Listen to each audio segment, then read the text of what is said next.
Election day is just 1 week away. I'm sure many of you, like me, are ready for this election season to be over.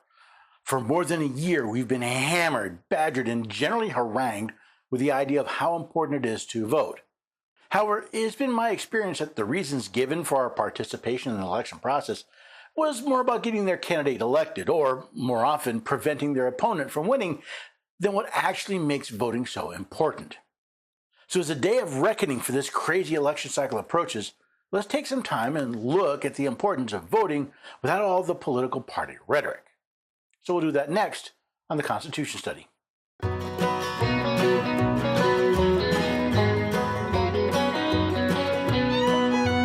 Lovely neighbors and have a few good friends. Every day we're everyday Americans. Oh, every day we're everyday Americans.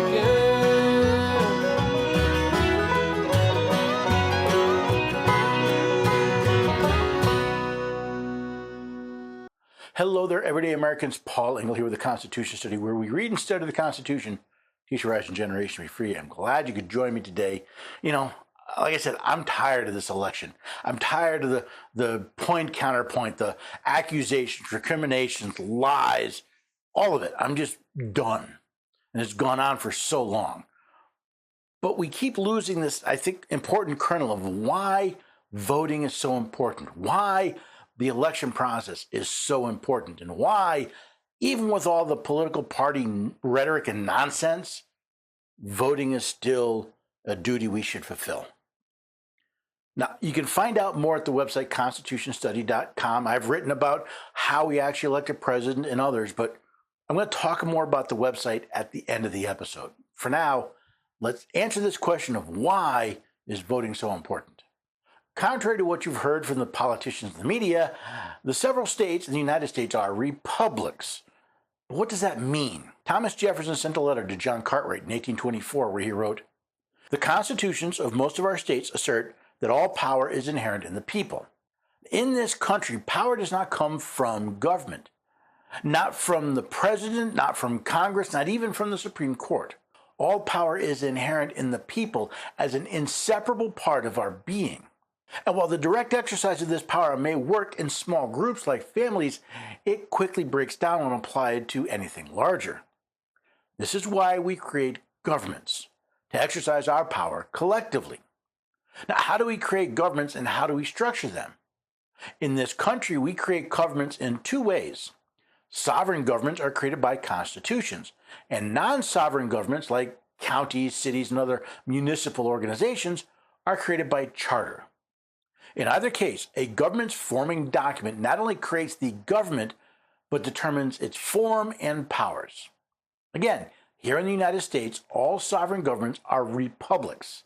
Article 4, Section 4 of the Constitution states, "The United States shall guarantee to every state in this union a republican form of government."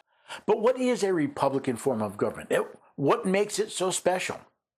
From Webster's 1828 dictionary, we find that a republic is a commonwealth, a state in which the exercise of sovereign power is lodged in representatives elected by the people. To start with, a republican form of government recognizes not only that the power is inherent in the people, but that for them to exercise it directly would be problematic. Therefore, in a republic, the people vest or lodge their power in people they hire to represent them in government. They choose who they wish to hire collectively by voting. But why is voting so important? But first, we need to understand that while all power is inherent in the people, they rarely agree on how to use it. Even when they agree on a goal they wish to reach, the people cannot seem to agree on how to achieve that goal. This is why democracies, where the people exercise their sovereign powers directly, are so chaotic. As John Adams wrote, "Democracy, while it lasts, is more bloody than either aristocracy or monarchy." Remember, democracy never lasts long. It soon wastes, exhausts, and murders itself. There is never a democracy that did not commit suicide. To separate the process of policymaking from the emotions of the masses, we have republics. Now people can choose those among them who they trust and empower them to exercise their inherent power in their name. Emotions may still run rampant about the candidates, but once chosen, it is hoped that the representatives can rise above them. Also, by using representatives to exercise our sovereign power, it is hoped they will take the time to consider and analyze prospective legislation and policies, allowing the rest of us to focus on our lives and families. However, there's nothing in the structure of a republic to prevent the representatives from becoming as emotionally driven as the people as a whole. This is why both the states and the United States are not just republics, but constitutional republics. See, constitutional republics are a variation of a republic where the powers of representatives of the people are restricted by a constitution. This constitution acts as the supreme or fundamental law, establishing limits and boundaries to what the representatives can do. We see this in both the Supremacy Clause and the 10th Amendment. The Supremacy Clause states, "This Constitution and the laws of the United States which shall be made in pursuance thereof, and all treaties made or which shall be made under the authority of the United States, shall be the supreme law of the land, and the judges in every state shall be bound thereby, anything in the constitution or laws of any state to the contrary notwithstanding." The Supremacy Clause establishes the Constitution of the United States as the supreme law of the land rather than the acts of the people's representatives. Only laws of the United States made pursuant or following that Constitution are also considered supreme. Furthermore, every judge in every state is bound to this, regardless of what any state may have in their own laws or constitution. Furthermore, the 10th Amendment states, "The powers not delegated to the United States by the Constitution, nor prohibited by it to the states, are reserved to the states respectively or to the people." This further establishes that the powers of the United States are limited to those delegated to it by the Constitution. This means that the representatives of the people cannot act beyond the powers delegated to the government they serve in. The power to choose who will exercise power in your name is so fundamental not only to our government but to our way of life that is rightly called our civic duty. I would take it a step further and state that it is the first and primary civic duty of all American citizens. In the face of all this, why do so many people not vote? Even in presidential elections, which garner the most attention and participation, only about 2/3 of eligible voters actually cast ballots. In non-presidential elections, the rate drops to 40% or less. According to the Census Bureau, only about 70% of those eligible to vote in the 2022 election had actually registered to vote. With all that is at stake, why do so few Americans actually participate? I have a few theories why people do not vote. I believe a major reason why people do not vote is the fact that civics is no longer taught in schools. And when it was taught, voting was shown to be a duty, but not why it was so important. This seems to be the root of why so many people do not see hiring representatives as being very important. Add to that how often those representatives seem to ignore many of those they claim to represent, and you can understand why people discount the value of voting. Even worse, since most Americans were taught they were choosing leaders rather than hiring employees, they see themselves as serving those in government rather than what the framers of our government established, that they are public servants. If we the people were to come to a knowledge that we are hiring people to act in our name, perhaps we would start treating them more like the employees they are and value our say in who we hire. Another reason I hear people say they don't vote is they don't believe their vote matters. I believe this comes from a couple of different misunderstandings about our governments. Yes, a single vote in a sea of 200 million voters doesn't seem to make much difference. This comes from the fact that so many people are working so hard to focus our attention on a single race, the one for president. However, there may be dozens of races on the ballot that are far more important to your everyday life than who sits at 1600 Pennsylvania Avenue, at least as far as the Constitution states. Those are members of Congress, your governor and state legislature, and in many states, your judges. Don't forget county and city races as well. All of these have a greater impact on your day-to-day life than the president, not only because they are local, but because they can help protect you from the unconstitutional actions of the president, Congress, and yes, even the federal courts. The other reason so many people think their vote doesn't matter is how our state elections place a premium on the two major political parties when it comes to who appears on the ballot. How often have you been told that you have to choose the lesser of two evils? Do you know what you get when you choose the lesser of two evils? You get evil. What if our state election laws allowed someone other than the political party's chosen champions to appear on the ballot without making them jump through obstacles not placed before the favored parties. So how are those state laws going to be changed unless we hire representatives who will actually work to change them? I believe a major reason why people don't vote is apathy. More and more of the American people have become too lazy to do for themselves. They want all the benefits of living in a constitutional republic without any of their responsibilities. They are more than willing to sit back and enjoy the blessings of liberty without lifting even a finger to help secure them. Apathy and sloth are probably the chief reasons so many people do not vote. I did hear one reason why some people won't even register to vote that surprised me. They didn't want to be called for jury duty. Jury candidates are chosen from databases of citizens, as I understand it, primarily from voter registration databases. This is because you must be a citizen to be on a jury, and since being a citizen is a legal requirement to vote in all 50 states, registered voters are a good pool of people you can reasonably assume are citizens. This topic is so important that I'm doing an entire episode on the subject. With all of the reasons people have not to vote, the next logical question is, why should they? The answer is simple. If the people do not vote, then we are no longer a republic. As the number of people who actually cast ballots shrink, the United States becomes more and more an oligarchy, where a select few make decisions for everyone.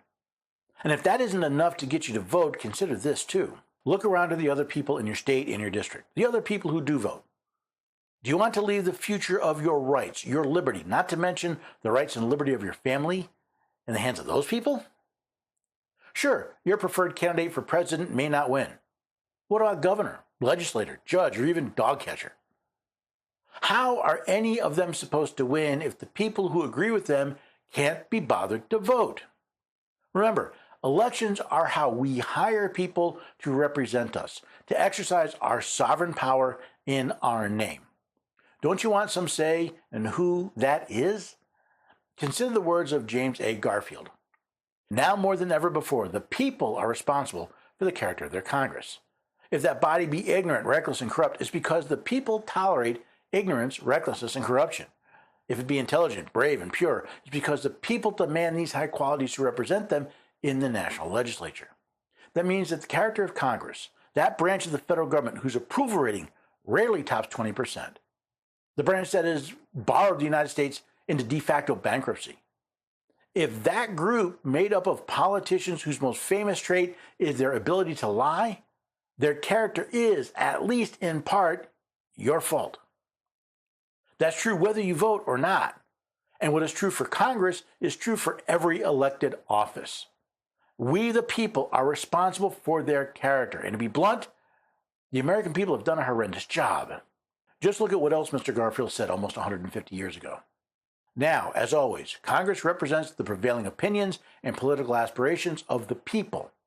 The widest delusions of paper money, the crudest theories of taxation, the passions and prejudices that find expression in the Senate and House were first believed and discussed at the firesides of the people, on the corners of the streets, and in the caucuses and conventions of the political parties. When we, the people, step aside, when we refuse to do more than complain about our governments, we leave no one else to establish the policies, opinions, and aspirations of this country but the political parties. By walking away from our duty to include our opinions and aspirations in the election process, we've not only failed our fellow Americans, we've been derelict in our duties. Sure, our candidates don't always win. Does that mean we give up? After 17 years trying to pass legislation banning the slave trade in America, John Quincy Adams was asked why he kept going after all those years of failure. His answer should be our siren song today. Duty is ours, results are God's. As I pointed out at the beginning, much is said to encourage, coerce, and even browbeat in the effort to get people to bother to register and vote. However, little is ever said about how we decide who to vote for. Congress is not ignorant, reckless, and corrupt because people don't vote, but because of how those of us who do vote decide who to vote for. Article 6, Clause 3 of the Constitution states, "The senators and representatives before mentioned, and the members of the several state legislatures, and all executive and judicial officers both of the United States and of the several states, shall be bound by oath or affirmation to support this Constitution. Each and every officer of both your state and the United States is required to swear or affirm that they will support the Constitution of the United States. When was the last time you asked them to prove it? When was the last time you checked to see if those exercising your power in your name actually bothered to fulfill their oath of office? And let's be honest, how many of you would even know if one of your representatives were supporting the Constitution or not? Perhaps Congress, and the rest of our governments for that matter, are ignorant, reckless, and corrupt because we, the people, are ignorant, reckless, and corrupt. After all, if you are ignorant of the power and limitations of a hired employee, how can you hold them accountable? If you are so reckless with your vote as to waste it based on race, sex, political party, or just good looks, why wouldn't they be just as reckless with the power you have entrusted with them with? Since it appears most Americans seem to vote based on who is going to give them the most filthy lucre stolen from the American people, I would say that qualifies us as being corrupt. As James A. Garfield said, if we don't like the character of our Congress, it is our fault. If we are embarrassed by the person holding the office of president, it's our fault. And the same can be said for each and every elected office in this nation. If you think you can escape responsibility by not participating, then you're not only a fool, but a deserter. The republic for which our flag stands is crumbling under the weight of collectivism, tyranny, and elitism, in no small part because the people who believe in individual rights and liberty and justice for all cannot be bothered to go to the polls every couple of years to vote. Governments have made registering to vote so simple, all you have to do is check a box when you get or renew your driver's license. Yet still millions of American citizens who are eligible to vote cannot be bothered. Each state has extended early voting to make it easier for people to work it into their busy schedules. And for those who are still unable to make those schedules, there's absentee voting. Yet we can still expect 1/3 of those eligible voters to abandon their duty and turn not only their future, but the future of their fellow Americans over to others. How can we call ourselves the land of the free if 1/3 to half of us are not brave enough to cast our vote? Voting is one of those fundamental duties of an American citizen, yet we don't really talk that way. Not in schools, not in our own backyards, not with our neighbors. It's like voting is something you have to do, and maybe if you're politically engaged, something you're excited to do. But rarely do we see it as, hey, I'm helping to hire someone to exercise my power in my name. If we don't recognize that, then how do we choose who we're going to vote for? Because right now it seems to be a beauty pageant, or it seems to be bribery, neither of which is very good for our future. If you'd like to learn more, hey, check out the Patriots program, constitutionstudy.com/patriots. We're working on education and other tools. We're looking at communications and activation. How do we protect ourselves and protect our neighbors, protect our rights? You can also work by supporting companies that support the work that we're doing, like Patriot Mobile. Patriot Mobile is America's only Christian conservative wireless provider, and they support organizations that protect your constitutionally protected rights, including the Constitution Study. Use the code Constitution at checkout to get free activation, but give them a try. patriotmobile.com/constitution. Also, I found this new study guide, and I got you a free lesson. Go to constitutionstudy.com/1776 study guide. That's the numerals 1776 study guide. Get a free lesson for the miracle of America. I think you'll like it. In fact, I think you'll like it so much you'll want to buy the whole package, which is just $17.76. Not a bad deal. All these are tools and resources we bring to you to help you be a better citizen, whether it's learning about the importance of voting or supporting companies that support what we believe in. Mostly, I hope you share this content, share this episode, share the work that we're doing, and hopefully come back and join us here next time for the Constitution Study.